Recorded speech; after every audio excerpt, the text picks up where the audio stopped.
Hi viewers, எல்லாருக்கும் வணக்கம். Welcome to திவ்யாவின் கிச்சன். இன்றைக்கி பூஜை ரூம் நான் எப்படி க்ளீன் பண்ணி ஆர்கனைஸ் பண்ணுறேன் அப்படின்றத அந்த வீடியோவில் காட்ட போகிறேன். இது அம்மா வீட்டில் இருக்கிற பூஜை ரூம். ஸோ நான் அம்மா வீட்டுக்கு போனால் ஃபஸ்ட் எடுத்தவொடனே என் பூஜை ரூம் தான் க்ளீன் பண்ணுவேன். எனக்கு ஜென்ரலாகவே க்ளீன் பண்ணி ஆர்கனைஸ் பண்ணுற ஒர்க் ரொம்ப ரொம்ப பிடிக்கும். ரொம்ப ஹாப்பியாக நான் பண்ணுவேன். ஸோ இன்றைக்கி இந்த பூஜை ரூம் எப்படி க்ளீன் பண்ணுறேன் அப்படின்றத காட்டுறேன். ஃபஸ்ட்டு டோர் ஓப்பன் பண்ண உடனே நாங்கள் ஸ்ட்ரைட்டாக எங்கள் அப்பாவோட ஃபோட்டோ தான் வச்சுருப்போம். ஸோ சாமி ரூம்லேயே அப்பாவோட ஃபோட்டோ ஓரமாக வச்சுருக்கோம். எனக்கு இந்த உலகத்துலேயே ரொம்ப பிடிச்ச பர்சன்னா எங்கள் அப்பா தான். அன்ஃபார்ச்சுனேட்டாக இப்போ கூட இல்லை. 2010 ஹார்ட் அட்டாக்ல இறந்துட்டார். ஸோ ஃபோட்டோ இந்த சைடில் வச்சுருக்கோம் ஃபஸ்ட்டு. அதுக்கப்புறம் கிழக்கு பக்கமாக நமக்கு சாமி ஷெல்ஃப் எல்லாமே இருக்கும். இது ஃபுல்லாகவே ஒயிட் டைல்ஸ் தான் போட்டு நாங்கள் வச்சுருப்போம்.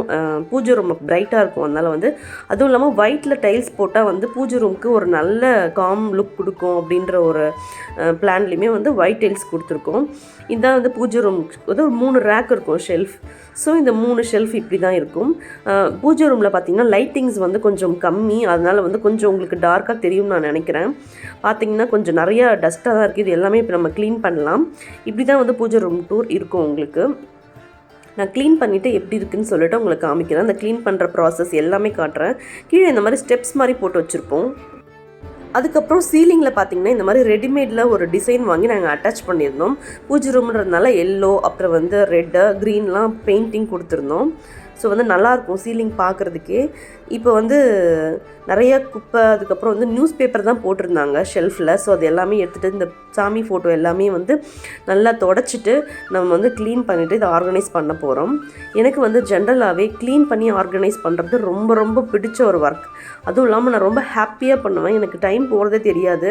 ஒருத்தவங்களுக்கு ஒரு விதமான இன்ட்ரெஸ்ட் இருக்கும் இல்லையா. எனக்கு ஆர்கனைசிங் ரொம்பவே பிடிக்கும். ஸோ ஃபஸ்ட்டு எடுத்தோடனே எல்லா ஃபோட்டோவும் ஒரு ஷெல்ஃபாக க்ளீன் பண்ணலாம் அப்படின்னு சொல்லிட்டு ஃபோட்டோலாம் எடுத்துகிட்டு நியூஸ் பேப்பர்லாம் எடுத்துகிட்டு அந்த ஷெல்ஃப் எல்லாமே பெருக்கிட்டு அதில் துடைக்கணும். அதுக்கப்புறம் ஏன்னா டஸ்ட் இருக்கும் இல்லையா, அதனால ஒரு கிளாத் வச்சுக்கோங்க. சாமி ஃபோட்டோ துடைக்கிறதுக்குன்னு ஒரு வெட் கிளாத் தனியாக வச்சுக்கோங்க. அதுக்கப்புறம் ஒரு ட்ரை கிளாத் தனியாக வச்சுக்கோங்க. அது நம்ம ஷெல்ஃப் துடைக்கிறதுக்காக அதை வச்சுக்கலாம். ஸோ இது பார்த்திங்கன்னா அந்த விளக்கெலாம் ஏற்றி அந்த இடம், அந்த டைல்ஸ் ஃபுல்லாகவே ஒரு மாதிரி கருப்பாக இருந்தது. அந்த புகைலாம் படிஞ்சு. ஸோ துடைக்க அது நல்லா க்ளீன் ஆச்சு. பட் இந்த கரை ஒரு சில இடத்துல கரை போகவே இல்லை. நான் நல்லா அழுத்தியும் துடைச்சேன். ஸோ அதுக்கு மேலே எனக்கு அந்த சைடு எட்டவும் இல்லை. ஸோ என்னால் முடிஞ்ச அளவுக்கு நான் அந்த ஒயிட் டைல்ஸ் துடைச்சிட்டு அதுக்கு மேலே இந்த ஃபோட்டோவுக்கு துடைக்கிறதுக்குன்னு தனியாக ஒரு கிளாத் வச்சுக்க சொன்னேன் இல்லையா. ஸோ அந்த மாதிரி இதை தொடச்சிட்டு இப்போ நான் ஆக்சுவலாக நியூஸ் பேப்பர் போட்டு தானே நான் மேலே வைப்போம் ஃபோட்டோவை. அதை நான் மறந்துட்டேன். அதனால சரின்னு சொல்லிட்டு திருப்பியும் எடுத்துகிட்டு நீங்கள் ஷெல்ஃப் லைனர்னு தனியாக விற்கும் ஆன்லைனில். நீங்கள் அது போட்டாலும் உங்களுக்கு ஓகே தான், நியூஸ் பேப்பரை போட்டாலும் ஓகே தான். பட் நான் நியூஸ் பேப்பர் தான் போட்டிருந்தேன். ஏன்னா ஷெல்ஃப் லைனர் வாங்கணும், கிச்சனுக்குமே லைனர் வாங்கி செட் பண்ணணும்னு ஒரு பிளானில் தான் இருக்கிறேன். ஸோ சாமி ஃபோட்டோ தொடச்சிட்டு பூ எல்லாமே வச்சாச்சு. ஒரு சில சாமி ஃபோட்டோ பார்த்திங்கன்னா அந்த கவரோடவே இருக்கும். ஸோ அதை நான் பிரிக்கலை, அப்படியே தொடச்சி வச்சுட்டேன். இந்த சாமி ரூமை பொறுத்த வரைக்கும் ஒரு சாமி ஃபோட்டோக்குமே ஒரு ஸ்டோரி இருக்குது. அதெல்லாமே எங்கே வாங்கணும் அப்படின்றது, எங்கெங்கே அதுக்கும் ஒரு மெமரிஸ் இருக்குது. அது எல்லாமே கண்டிப்பாக நான் உங்கள் கூட ஷேர் பண்ணுறேன். அது எல்லாமே சேர்ந்து தான் இந்த பூஜா ரூமாக ஆச்சு. ஸோ ஃபஸ்ட்டு மேலே இருக்கிற டாப் ஷெல்ஃப் முடிச்சிட்டேன். செகண்ட் ஷெல்ஃப் தான் ஓவராக இருந்துச்சு. ஏன்னா அங்கே தான் நம்ம விளக்கேற்றுவோம். அதனால் அந்த புகை எல்லாமே படிஞ்சு ரொம்ப கருப்பாக இருந்தது. நானும் நல்லா தொடச்சி பார்த்தேன். ஆனால் இவ்வளோ தான் அதில் போச்சு. ஸோ அதுக்கப்புறம் நியூஸ் பேப்பர் போட்டுட்டேன். அது மேலே நியூஸ் பேப்பர் போட்டு வச்சிங்கன்னா உங்களுக்கு க்ளீன் பண்ணும்போது ஈஸியாக இருக்கும். நீங்கள் லைனர் போட்டிங்கன்னா அப்படியே கூட தொடச்சிக்கலாம். அது உங்களுடைய விருப்பம்தான். இப்போ நான் நியூஸ் பேப்பர் செகண்ட் ஷெல்ஃப்லேயும் போட்டுட்டேன். பூஜை ரூம் பொறுத்த வரைக்குமே நான் சென்னையில் இருக்கிற வீட்டில் எங்களுக்கு அந்த அளவுக்கு தனியாக ஒரு பூஜை ரூம்லாம் கொடுக்கல. கிச்சனில் இருக்கிற ஷெல்ஃப்லேயே ஒரு ஷெல்ஃபை நான் பூஜை ஷெல்ஃபாக யூஸ் பண்ணிக்கிட்டேன். எனக்கு ஆனால் தனியாக இந்த மாதிரி பூஜை ரூம்னு ஒன்று தனியாக இருக்கணும். அப்படி இல்லைன்னா இந்த பூஜை கப்போர்ட் மாதிரி பண்ணி வச்சுருக்காங்க இல்லையா, அந்த மாதிரியாவது இருக்கணும்னு ஒரு ஆசை. பட் நாங்கள் சென்னையில் இருந்த எந்த வீட்லேயுமே அந்த மாதிரி இல்லை. நாங்கள் தான் இனிமேல் வாங்கி அட்டாச் பண்ணலான் இருக்கோம். பட் அம்மா வீட்டுக்கு வந்தாலே இந்த மாதிரி தனியாக பூஜை ரூம்னு ஒன்று இருக்கும். எனக்கு ரொம்பவே பிடிக்கும். வந்தேன்னா நான் கண்டிப்பாக க்ளீன் பண்ணுவேன். இந்த மாதிரி டஸ்ட்டாக இருந்துச்சு அப்படின்னா. பூஜை ரூமில் நம்ம பூ போடுவோம் இல்லையா, டியூஸ்டே ஃப்ரைடே பூ போடுவோம். சில பேர் டெய்லியுமே பூ போடுவாங்க. அப்படி சாமிக்கு பூ வச்சதுக்கப்புறம் அது காஞ்சதுக்கப்புறம் டெஃபினட்டாக அது அப்போவே நம்ம க்ளீன் பண்ணி நம்ம ஒரு கவரில் தனியாக எடுத்து வச்சிடணும். சேர்த்து வச்சு நம்ம அதுக்கப்புறமா அதை டிஸ்போஸ் பண்ணணும். ஏன்னா காஞ்ச பூவோடு நமக்கு இருக்கும்போது நல்லா இருக்காது. டெய்லியுமே காலையில் தூங்கி ஏஞ்சி வந்தோடனே அம்மா வந்து காலையில் ஒரு தடவை ஃபஸ்ட்டு எடுத்தோடனே விளக்கு தான் ஏற்றுவாங்க வீட்டில். ஈவினிங்கும் ஒரு தடவை விளக்கேற்றுவாங்க. அப்படி நம்ம விளக்கேற்ற வரும்போது அந்த காஞ்ச பூவோடு இருந்துச்சுன்னா அது ஒரு பாசிட்டிவ் வைப் கொடுக்காது. அது ஒரு ட்ரை லுக் மாதிரி இருக்கும். அதனால வந்து நீங்கள் பூ வந்து காஞ்ச உடனே அதை வந்து எடுத்து தனியாக வச்சுருங்க. அப்போ தான் வந்து ஒரு நல்ல லுக் இருக்கும். இப்போ வந்து நான் செகண்ட் ஷெல்ஃப் முடிச்சிட்டேன். தேர்ட் ஷெல்ஃபையும் க்ளீன் பண்ணிவிட்டு ஸோ அதில் இருக்கிற சாமி ஃபோட்டோ அதுக்கப்புறம் சிலைகள் எல்லாத்தையும் க்ளீன் பண்ணி ஆர்கனைஸ் பண்ணிகிட்ருக்கேன். இந்த ஆர்கனைஸ் பண்ணும்போதே நான் வந்து கந்த சஷ்டி கவசம், கந்த குரு கவசம், அப்புறம் சண்முக கவசம் இது எல்லாமே ப்ளே பண்ணிவிட்டு நான் சாங் கேட்டுகிட்டே நான் பண்ணுவேன். அது இன்னுமே ரொம்ப மனசுக்கு வந்து ரொம்ப அமைதியாக இருக்கும். ஸோ நமக்கு வந்து சிந்தனை ஃபுல்லாகவே வந்து கடவுள் மேலே இருந்துகிட்டே நம்ம க்ளீன் பண்ணுற மாதிரி இருக்கும். ஸோ இப்போ வந்து நான் 3 ஷெல்ஃபு முடிச்சுட்டு கீழே ஸ்டெப்ஸ் மாதிரி பண்ணி வச்சுருந்தோம் இல்லையா, அங்கெல்லாம் கொஞ்சம் வந்து ஒட்டடெல்லாம் இருந்துச்சு. அதெல்லாம் க்ளீன் பண்ணிவிட்டு அந்த ஷெல்ஃபில் வந்து நாங்கள் கீழே படிக்கட்டு மாதிரி இருக்குல்ல, அதில் வந்து பூஜைக்கு தேவையான வத்தி, சாம்பிராணி, மஞ்சள், குங்குமம் அந்த மாதிரி திங்ஸ் தான் நாங்கள் மோஸ்ட்லி அடுக்கி வச்சுருப்போம். ஸோ அந்த ஃபஸ்ட்டு ஷெல்ஃபில் வந்து இந்த நம்ம சாரீலாம் வாங்கும்போது நமக்கு ஒரு பாக்ஸ் கொடுப்பாங்களா, அந்த பாக்ஸோட அட்டை தான் அது. ஸோ அதில் வந்து மஞ்சள், குங்குமம் என்னென்னலாம் தேவைப்படுமோ, சந்தனம் அது எல்லாமே நாங்கள் ஆர்கனைஸ் பண்ணிட்டேன். அதுக்கப்புறம் ஆயில் கேன் ஒன்று இருக்கும். எப்போவுமே சாமிக்கு வந்து 4 அல்ல 5 விதமான எண்ணெயை கலந்து அதில் வச்சுருப்போம். ஸோ அதை தான் நாங்கள் ஏற்றுவோம். இப்போ வந்து நான் எல்லாத்தையுமே க்ளீன் பண்ணி கரெக்டாக வச்சுட்டேன். இப்போ பாருங்கள், நான் வந்து உங்களுக்கு க்ளீன் பண்ணது எல்லாமே காட்டுறேன். இன்னும் இந்த டோர் பின்னாடி மட்டும் கொஞ்சம் டஸ்ட்டாக இருந்துச்சு. ஸோ வந்து அந்த டோர் பின்னாடி எல்லாமே க்ளீன் பண்ணேன். இந்த பாருங்கள், இவ்வளோ டஸ்ட் இருந்தது. இது வந்து நம்ம சாமிக்கு வச்ச அந்த பூலாம் இருக்குல்ல, அதெல்லாம் ஃபோட்டோக்கு பின்னாடிலாம் நிறையா இருந்துச்சு. ஸோ அதெல்லாம் நம்ம எடுத்துகிட்டு க்ளீன் பண்ணும்போது தான் நமக்கு ப்ராப்பராக எல்லாமே வந்து வரும். ஸோ வந்து இது முடிச்சுட்டு இருக்கும்போதே அம்மா வந்து காஃபி, டீ போட்டு எடுத்துகிட்டு வந்து கொடுத்துட்டாங்க. எப்போவுமே வந்து நான் அம்மா வீட்டுக்கு போனால் 11 o'clock கண்டிப்பாக ஒரு டீ குடிப்பேன். சரி, இன்றைக்கி ஒர்க் பண்ணிகிட்டே இருந்தேனேன்னு சொல்லிட்டு ஒரு டீ போட்டு எடுத்துகிட்டு வந்துட்டாங்க. டீ குடிச்சு முடிச்சுட்டு இப்போ வாங்க பார்க்கலாம் ரூம் டூர் எப்படி இருக்குன்னு சொல்லிட்டு. பூஜை ரூம் என்ட்ரானோடனே இந்த மாதிரி அப்பா ஃபோட்டோ வந்து ஸ்டூல்லாம் இருந்துச்சு இல்லையா, அதில் க்ளீன் பண்ணிவிட்டு அப்பா ஃபோட்டோ தனியாக அங்கே ஆர்கனைஸ் பண்ணியாச்சு. அதுக்கப்புறம் இப்போ ஷெல்ஃப் வைஸ் நம்ம பார்க்கலாம். நான் வந்து இப்போ கீழே என்ன சொன்னேன், அந்த ஃபஸ்ட்டு ஷெல்ஃபில் வந்து ஸ்டெப் மாதிரி இருக்குல்ல, அதில் பூஜா திங்ஸ் எல்லாமே அரேஞ்ச் பண்ணி வச்சாச்சுன்னு சொன்னேன் இல்லையா, அதெல்லாம் வச்சாச்சு. ரிமைனிங் இருக்கிற 3 ஷெல்ஃப் மேலே, இந்த 3 ஷெல்ஃபும் வந்து இப்படி தான் இருக்குது பார்க்குறதுக்கு. இப்போ ஒரு ஃபோட்டோக்கும் ஒரு மெமரி இருக்குதுன்னு நான் சொன்னேன் இல்லையா, அதை சொல்கிறவாங்க. இந்த ஃபோட்டோ வந்து வீடு கிரகப்பிரவேசம் பண்ணும்போது எல்லாருமே கொடுப்பாங்க இல்லையா, ஸோ அந்த ஃபோட்டோ தான் இது. அம்மா வீட்டில் கொடுத்த ஃபோட்டோ இது. ஸோ கிரகப்பிரவேசத்துக்கு அப்படி தான் கொடுப்பாங்க. இது எடுத்து தானே உள்ளே வருவோம், அந்த ஃபோட்டோ இந்த ஃபோட்டோ. இது வந்து பச்சையப்பா சில்க்ஸ், அதாவது சாரீ எடுத்தோம் அண்ணாவோட வெட்டிங்க்கு. ஸோ அப்போ வந்து அந்த ஷாப்பில் கொடுத்த அந்த விநாயகர் ஃபோட்டோ இது. இந்த தேர்ட் ஃபோட்டோ வந்து நான் பிறந்ததுலேருந்தே எங்கள் வீட்டில் இருக்குது. ஸோ அதுக்கு முன்னாடியிலேருந்தே அம்மா வந்து இதை வச்சுருக்காங்க இந்த ஃபோட்டோ. ஸோ வந்து இது ரொம்ப வருஷமாக எங்கள் வீட்டில் இருக்கிற ஒரு ஃபோட்டோ. ஃபஸ்ட்டு மேலே இருக்கிற ஷெல்ஃபில் இந்த ஃபோட்டோஸ் தான் அரேஞ்ச் பண்ணி வச்சுருக்கேன். செகண்ட் ஷெல்ஃப் பார்த்திங்கன்னா, இந்த ஃபஸ்ட்டு எடுத்தோடனே சமயபுரம் மாரியம்மனோட ஃபோட்டோ. நான் வந்து திருச்சியில் படிக்கும்போது சமயபுரம் கோயிலுக்கு போயிருந்தேன், அப்போ வாங்கின ஃபோட்டோ. செகண்ட் பார்த்திங்கன்னா, நல்லதே நடக்கும்னு போட்டு இந்த சிவன், விநாயகர், முருகர், பார்வதி இருக்கிற இந்த ஃபோட்டோ வந்து சிவன் கோயிலில் எங்கேயோ சம்திங் வாங்கணும்னு நினைக்கிறேன், ஞாபகம் இல்லை எனக்கு. இந்த விநாயகர் சிலை வந்து எங்கள் வீடு கிரகப்பிரவேசத்துக்கு அண்ணனோட ஃப்ரெண்டு கொடுத்த ஒரு கிஃப்ட் இது. அப்புறம் வந்து இந்த நல்லதே நடக்கும் போட்டு முருகரோட அறுபடை வீடு எல்லாமே போட்டிருந்துச்சு பாருங்கள். ஸோ இது வந்து பக்கத்து வீட்டு பையன் வந்து சபரிமலைக்கு மாலை போட்டு பழனியும் போயிட்டு வருவாங்கள்ல, பக்கத்து வீட்டு பையன் இப்போ ரீசெண்டாக வீட்டில் கொடுத்த ஃபோட்டோ தான் இந்த ஃபோட்டோ. ரொம்ப அழகாக இருந்துச்சு. முருகரோட அறுபடை வீடுகளையும் எப்படி இருப்பார் அப்படின்னு சொல்லி அந்த சிலையோடு இருந்தது. இது வந்து மதுரை மீனாட்சி அம்மன். நான் வந்து என் ஃப்ரெண்டோட வீடு வந்து மதுரையில் இருக்குது. காலேஜ் படிக்கும்போது அவங்க ஊருக்கு போகும்போது மீனாட்சி அம்மன் கோயில் போனோம். அப்போ அங்கே வாங்கினது வந்து ஸ்ரீரங்கமில் வாங்கினது இந்த பெருமாள். ஸோ நாங்கள் எந்த கோயிலுக்கு போனாலும் இல்லை ஏதோ ஒரு பிளேஸ்க்கு போனாலுமே ஜென்ரலாக நான் வந்து அங்கேருந்து ஒரு விஷயம் நான் வாங்கிட்டு வருவேன். எனக்கு அது ரொம்ப பிடிக்கும். இந்த ஆடியோ பாக்ஸ் வந்து அம்மாவுக்கு வந்து எப்போவுமே சாமி கும்பிடும்போது பாட்டு ஓடிட்டே இருக்கணும், அப்போ தான் அவங்களுக்கு ஒரு அந்த வைப்பு கிடைக்கும். ஸோ வந்து இதில் வந்து நிறைய சாங்ஸ் வரும். இது வந்து கிரிவலம் போவேன் நான் மந்த்லி பௌர்ணமிக்கு திருவண்ணாமலைக்கு.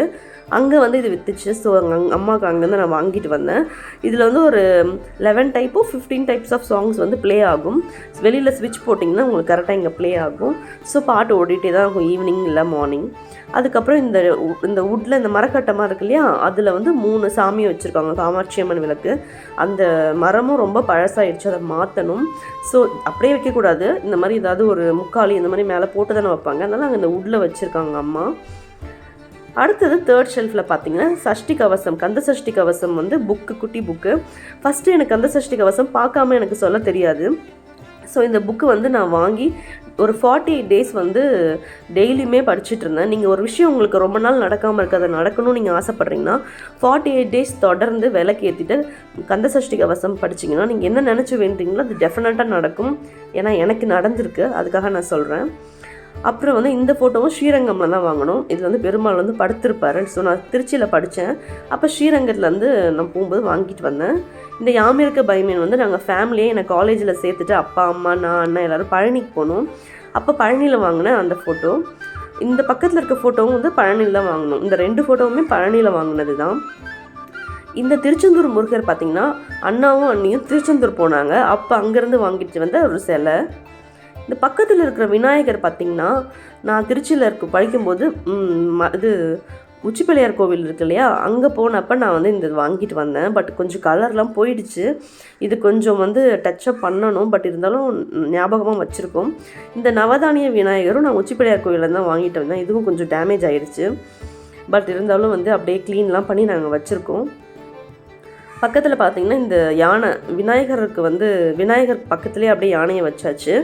இது வந்து அண்ணன் வந்து ஃபாரின்லேருந்து வரும்போது வாங்கிட்டு வந்தாங்க. 2 யானை அழகாக இருக்கும், ஆனால் அதில் ஒரு யானை உடஞ்சிருச்சு. இதுலேயுமே ஒரு தந்தம் உடஞ்சிருச்சு, ஒன்று தான் இருக்குது. பக்கத்தில் இருக்க இந்த குட்டி ஃபோட்டோ வந்து நாங்கள் திருப்பதி போனப்போ வாங்கிட்டு வந்தது. பெருமாள் இருப்பார் பாருங்கள், அந்த குட்டி ஃபோட்டோ. இந்த விநாயகருமே வந்து நான் உச்சிப்பிள்ளையார் கோயிலில் தான் வாங்கினேன். அதுக்கப்புறம் லாஸ்ட்டு இருக்கிற இந்த சாமுண்டீஸ்வரி ஃபோட்டோ வந்து நான் வந்து காலேஜ் படிக்கும்போது மைசூர் போன ஐவி, அங்கே சாமுண்டீஸ்வரி டெம்பிள் கூப்பிட்டு போனாங்க. அப்போ வாங்கிட்டு வந்து அந்த ஃபோட்டோ தான் அந்த சாமுண்டீஸ்வரி ஃபோட்டோ. கீழே பார்த்திங்கன்னா அந்த ட்ரேயில் வந்து நான் பூஜைக்கு தேவையான ரோஸ் வாட்டர், அப்புறம் மஞ்சள், குங்குமம், சாம்பிராணி, வத்தி, அகல் விளக்கு எல்லாம் வச்சுருக்கேன். இந்த பைனாப்பிள் ஃப்ளேவர் பார்த்திங்கன்னா அம்மாவுக்கு ரொம்ப பிடிக்கும், இதுதான் வாங்குவாங்க வத்தி. இது ரொம்பவே நல்லாயிருக்கு, நானுமே ஸ்மெல் பண்ணி பார்த்துருக்கேன். வீட்டில் எப்பயுமே வந்து நான் சென்னையிலையும் சரி இல்லை எங்கேயும் சரி டெய்லியுமே வத்தியில் சாம்பிராணி ஈவினிங் கண்டிப்பாக ஏற்றிடுவேன். மார்னிங்கும் அதே மாதிரி தான். வீடே வந்து உங்களுக்கு ஒரு பாசிட்டிவ் வைப் கொடுக்கும். இப்போ வீட்டுக்குள்ளே யார் வந்தாலுமே ஒரு குட் இம்ப்ரெஷன் இருக்கும். அப்போ தான் வீட்டில் இருக்க நெகட்டிவ் வைப்ஸ் எல்லாமே போயிடும். ஸோ ரெகுலராக வந்து உங்களுக்கு வத்தி சாம்பிராணி ஏற்றுற பழக்கம் இல்லைன்னா சென்டட் கேண்டில்ஸ் விற்குது இல்லையா, நீங்கள் அது கூட ட்ரை பண்ணலாம். ஸோ இந்த எண்ணெய், அதுக்கப்புறம் வந்து ஒரு கலசம் வச்சுருக்காங்க. இதெல்லாம் வந்து நான் வந்து ஃபஸ்ட்டு ஸ்டெப் இருக்கு இல்லையா, அதில் அரேஞ்ச் பண்ணிட்டேன். செகண்ட் ஸ்டெப்பில் பார்த்திங்கன்னா பூஜைக்கு தேவையான அந்த மணி, அப்புறம் தாம்பூலத்தட்டு இதெல்லாம் வச்சுருக்கேன். பக்கத்தில் இந்த வாழைப்பழம் வந்து வாழைக்கொலை ஊரில் கட் பண்ணும்போது நான் எடுத்துகிட்டு வந்தேன் அம்மாவுக்கு. ஸோ இதுதான் வந்து எங்களோட ஒரு ஹோல் பூஜா, இப்படி தான் இருக்கும் பூஜா ரூம். ஃபுல்லாக க்ளீன் பண்ணி முடிச்சுட்டு அந்த நீட் லுக் பார்க்குறதே வந்து ரொம்ப சந்தோஷம் தான் இல்லையா. நான் எப்பவுமே ஜென்ரலாக அதை பண்ணுவேன். க்ளீன் பண்ணி முடிச்சுட்டு அந்த ரூமோட ஒரு ஓவர் வியூ பார்ப்பேன், எனக்கு ரொம்ப ஹாப்பியாக இருக்கும். இப்போ நல்லா க்ளீனாக இருக்குது பூஜை ரூம். ஸோ அப்பா ஃபோட்டோ சைடுமே அந்த ஸ்டூல் ஃபுல்லாக நான் க்ளீன் பண்ணி எல்லாமே வந்து அரேஞ்ச் பண்ணிட்டேன். நான் இதை க்ளீன் பண்ணும்போது வியாழக்கிழமை, ஸோ நெக்ஸ்ட் டே வந்து வெள்ளிக்கிழமை இல்லையா, அதனால் அம்மா வந்து இந்த மாதிரி பூஜை ரூமுக்கு எல்லாமே வந்து பூவெல்லாம் வைப்பாங்க. எப்பயுமே வந்து வீட்டு மாடியிலே வந்து இந்த சந்தன மல்லி பூக்கும். ஸோ டெய்லியுமே வந்து அம்மா வந்து எந்த வேலையை மிஸ் பண்ணுறாங்களோ இல்லையா, பூ பறிக்க மட்டும் மிஸ் பண்ணவே மாட்டாங்க. பூ பறித்து அதை கட்டி டெய்லியுமே எடுத்துகிட்டு வந்து வைப்பாங்க. ஸோ வந்து வெள்ளிக்கிழமைன்றதுனால கொஞ்சம் சாமந்தி பூவும் வாங்கிக்கிட்டோம். எல்லா சாமிக்குமே வந்து ரெகுலராக வந்து பூ போட்டுகிட்டே தான் இருப்பாங்க. அந்த சந்தன மல்லி கட்டி சாமிக்கு பூ வைப்பாங்க. ஸோ அப்பா ஃபோட்டோக்கும் வச்சாச்சு. இப்போ வந்து சாமி கும்பிட போகிறோம் வெள்ளிக்கிழமைன்றதுனால.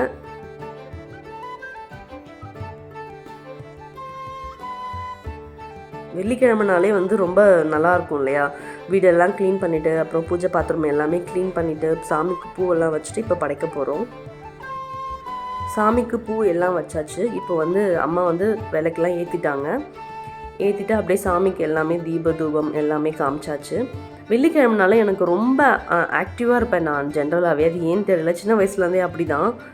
வெள்ளிக்கிழமை வந்துச்சுனாலே அதுக்கு உண்டான எல்லா ஒர்க்கும் வீடு க்ளீன் பண்ணுறது, டாய்லெட் க்ளீன் பண்ணி, அப்புறம் வந்து அடுப்பங்கரெல்லாம் தொடச்சி, அதுக்கப்புறம் சாமி விளக்கு, பூஜை விளக்கு எல்லாமே கழுவிட்டு, அப்புறம் சாமிக்கு பூவெல்லாம் போட்டுட்டு சாமி கும்பிட்டுட்டு அதுக்கப்புறம் ஒரு மனநிறைவு இருக்கும் பாருங்கள். அது வந்து கோடி ரூபாய் கொடுத்தாலும் கிடைக்காது. அவ்வளோ ஹாப்பியாக இருக்கும் மைண்டு.